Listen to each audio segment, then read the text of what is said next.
I'm Dr. Randal Langley. Welcome to the Pinnacle Leaders Podcast, where we share life-impacting content centered on lordship, leadership, and lifestyle. Our goal is to serve leaders like you and help you maximize your potential and reach the pinnacle of your calling. Please like, subscribe, and share this channel so we can serve others too. Now, let's enjoy today's show.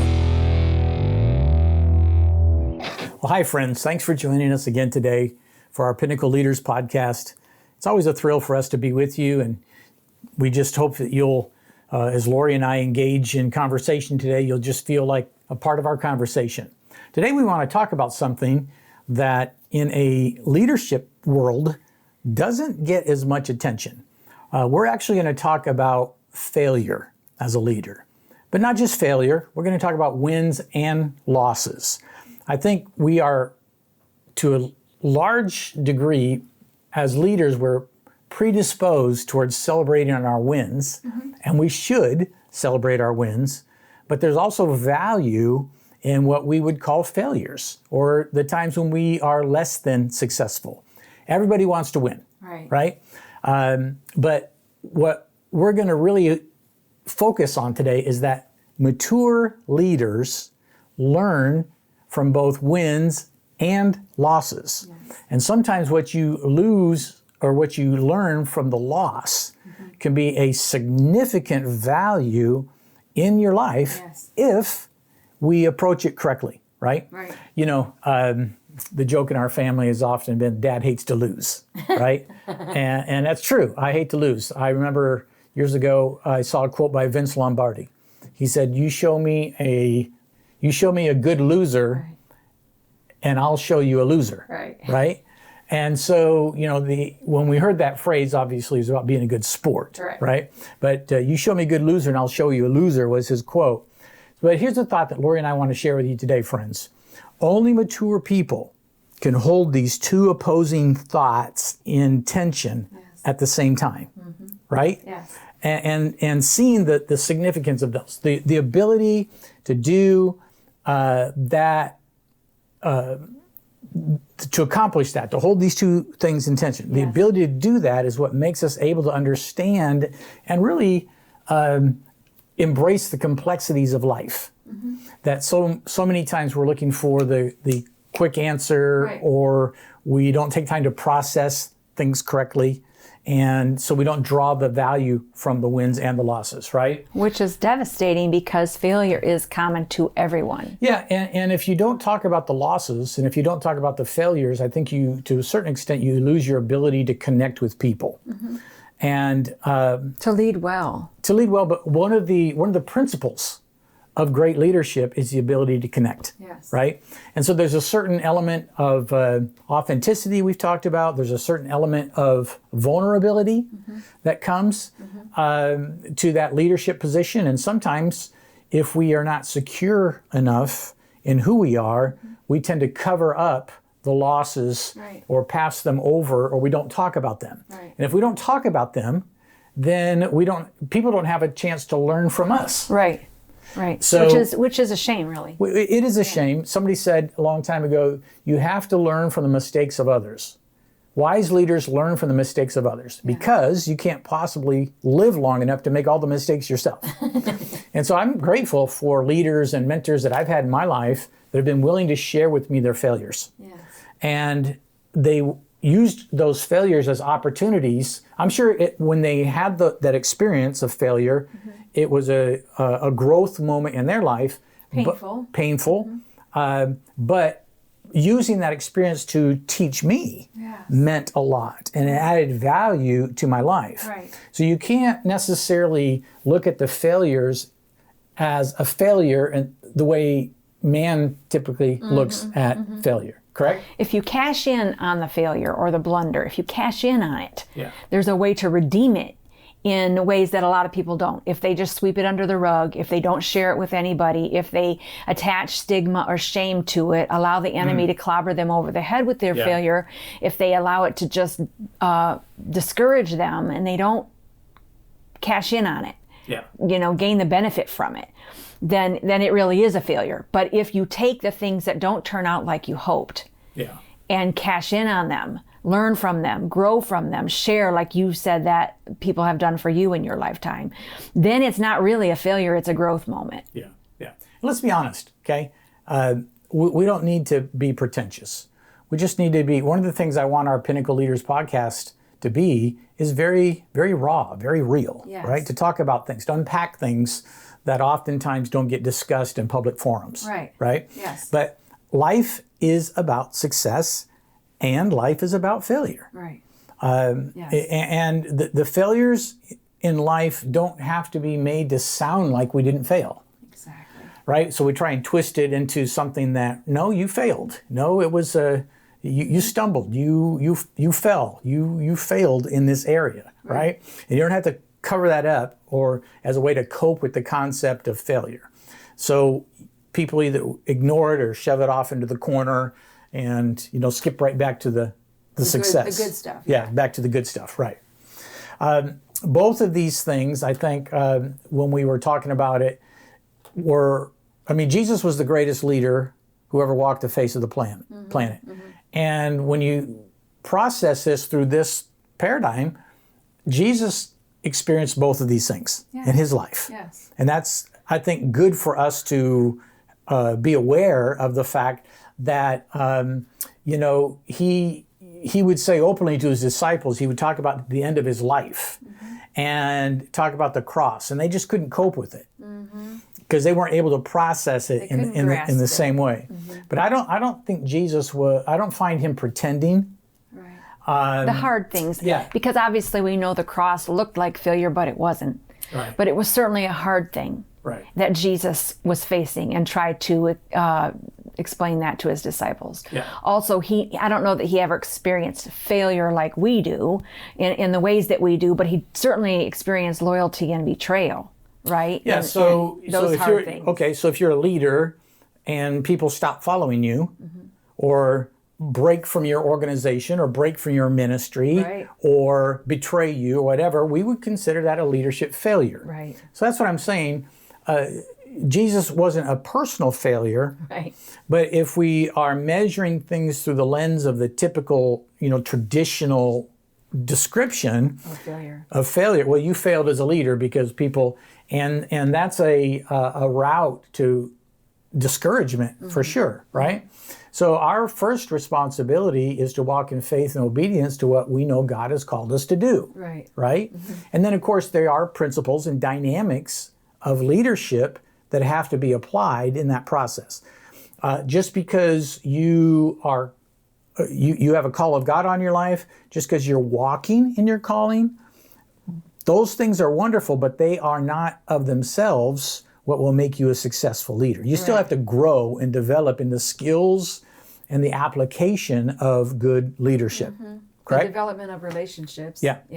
Now, we want to give credit where credit is due. Some of these things that we're going to share with you today, we're taken from a podcast and a email communication of a guy by the name, he's actually British, his name is Paul Scanlon, and he introduced this concept of life being about successes and failures, and it really impacted me, and I thought, our listeners need to hear this. We need to talk. And perhaps some of our listeners know who he is and have, heard of it, but it was such good material. It was such great material. So we've processed it through our own lives and want to share that with you. The other thing that we want to share with you is taken from John Maxwell's book called Failing Forward, Turning Mistakes into Stepping Stones for Success. So a lot of this material is, and examples of it are, of course, personal, but this is where these are the roots of some of the things that we want to share with you today. Over the years, many things that I've taught have come from this opposing idea that, holding these two tensions, right? And looking back, I see that I did try and bury the losses because they, like you said, guilt and shame. That's how I viewed them. There's a stigma often that is attached to what we consider failure. Yeah. And so sometimes we don't have the maturity at the time or the personal healing and wholeness inside of ourselves to face that and handle it well. Yeah. So sometimes we go forward and sometimes we go back. And both of those are good. Life is not a completely linear experience. And if we can show that, first of all, to ourselves and accept that, but also then to the people around us and let them know, okay, so your life is not has not followed a completely linear path. Well, guess what? That's common to humanity, and don't be ashamed of that. It's amazing when we can live equipped in this range of experiences and not be derailed, not be discouraged, not be let our anointing or our call be diluted in any way by the fact that we haven't followed a completely linear path. Meaning we've achieved, and then we have experienced failure, and then we've gone forward, and then maybe another failure or misstep, awkward moment, something that was embarrassing, something that didn't turn out like we hoped.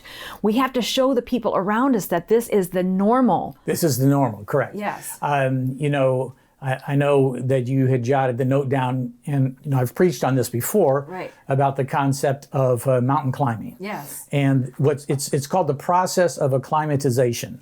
And what that means is you start like you're going to climb Mount Everest. Right. You start at base camp, and you go up. You might hike for a couple days, and you experience a certain altitude, right? But you can't stay there because your body hasn't acclimatized. So you come back down. Right. So your goal is to go to the top of this mountain. But it's not a linear. But it's not correct. It's not a linear ascent, and so you're coming back down, and in the natural, it looks like you're going backwards. Right. Okay, wait a minute. I want to go up here. We're going backwards. And so then you come back down to base camp. Then the next day you go up a little bit higher.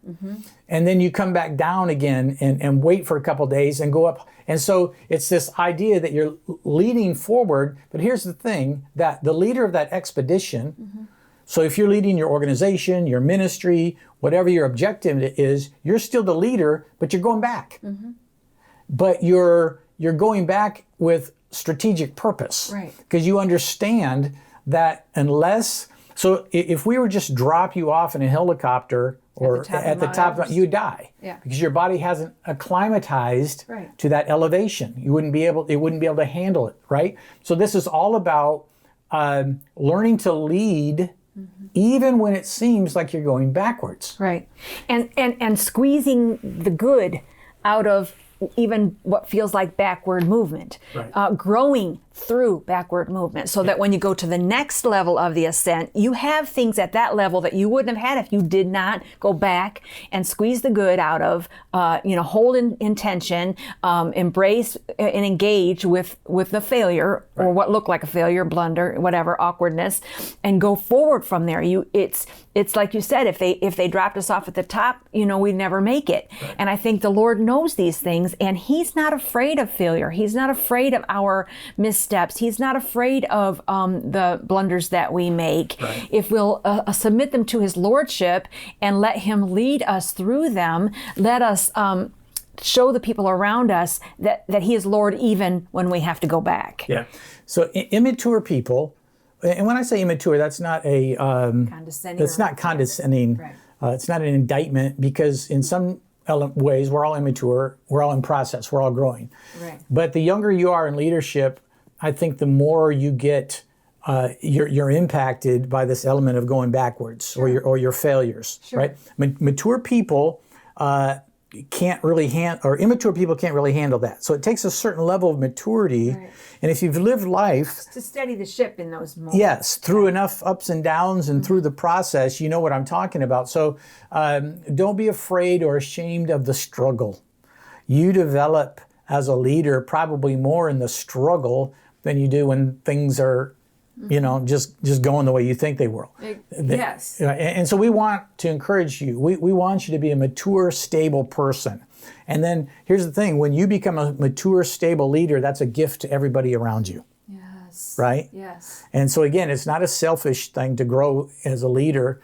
Oftentimes we talk about the concept of being a servant leader. So, but as your capacity to grow and develop increases, in fact, Mark Miller said, our capacity to grow determines our capacity to lead. And who's Mark Miller? He is the executive at Chick-fil-A. Yes. Top level executive. Top level executive. So say the quote again. Yeah. Your capacity to grow determines your capacity to lead. So good, Randal. Yeah. All right. So if you're feeling stuck, if you're in a season of transition in your life, look around, pause, do some spiritual reflection. God may be bringing you to a place of greater instruction and preparation for the next season than you realize. So don't allow these moments, because life is an ebb and flow. Right. And I know that the way some of us are wired, it's like pedal to the metal, flat out, 100%, 100 miles an hour. Right. But that's just not realistic. Right. There's stop and go. That's right. A negative space, which is oftentimes what feels like a stop. Yeah. Negative space is a good thing. And a lot of times people like you and me are not comfortable with negative space. We're not comfortable with what feels like stop. Yeah. But it's in those moments God wants to engage with us in sometimes very personal ways, ways that are quieter. He wants to talk to us. He wants to deal with something. He wants to impart something. He wants to refresh us. He wants us to re-engage with him in a more intimate way or whatever. So I think we have to be careful not to be afraid of negative space and what feels like a stop. Right. Thanks for listening to the Pinnacle Leaders Podcast. Make sure to subscribe to this show on Apple Podcasts or your preferred podcast platform. If you have suggestions for our show, we'd love to know what you think. Visit www.randallangley.com for previous podcast episodes and other leadership resources. And also, you can connect with me through social media. We exist to serve leaders like you. Grace and peace, my friends.